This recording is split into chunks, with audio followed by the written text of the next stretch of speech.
There are two types of people who show up to high school reunions. The first is the girl who peaked in high school. She's chasing the feeling, reliving Friday nights, dating the quarterback, a varsity cheerleader.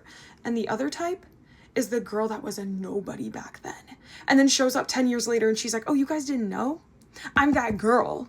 This past year, I went to my high school reunion and I saw both of these girls in the craziest way possible. In high school, I had these two friends, Emily and Katie. Now, Emily, she was the girl that everybody wanted to be. Perfect body, tall, tan, prom queen. We all thought she was going to be an influencer straight out of high school. I mean, the whole school already treated this girl like she was famous, right?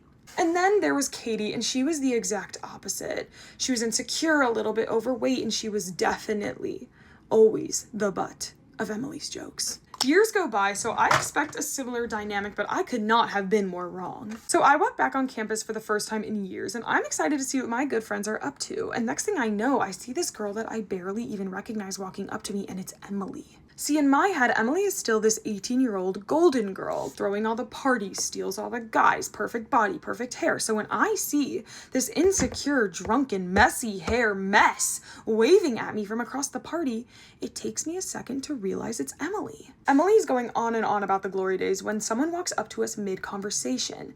Emily's head turns and her whole face drops. It's Katie, except Katie looks brand new. She's in this black, classy, tailored dress. Her hair's perfectly blown out. She's dripping in Van Cleef, Cartier, Tiffany. And her body is so she's controlling the fucking room. Katie is now face to face with her high school bully, and I'm just kind of stepping back, watching as a third party. Katie turns to Emily and she goes, "Nice hair, Emily." Emily knows her hair looks a mess. She's kind of shaking in her boots, and she's like, okay, bye, and walks out the room. Katie and I decide that we want to keep the night going, so she invites me to her beautiful high-rise apartment with stunning views of the city. And I'm in awe by this girl's glow-up, so I have to ask her, Katie, how did you do this? And Katie tells me, Mira, high school was really hard for me. And I said, yeah, Katie, me too. And she goes, no, high school was really hard for me. So I ask her, how did you get out of it? And she says, I had to build a routine that really worked for me. She pours me a glass of wine, we go out on her terrace, and she starts telling me about how she started this big tech company and how she's completely self-made. And then she kind of laughs to herself. And she says, you know what really flipped it for me? It was working out. I'm a little shocked. I'm like, I don't even know how to build a workout routine. And she's like, oh girl, I didn't know how to build one either when I first started.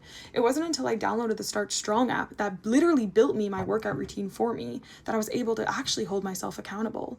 She even said that through this app and working out, that's where she met her co-founders of her big tech company that brought her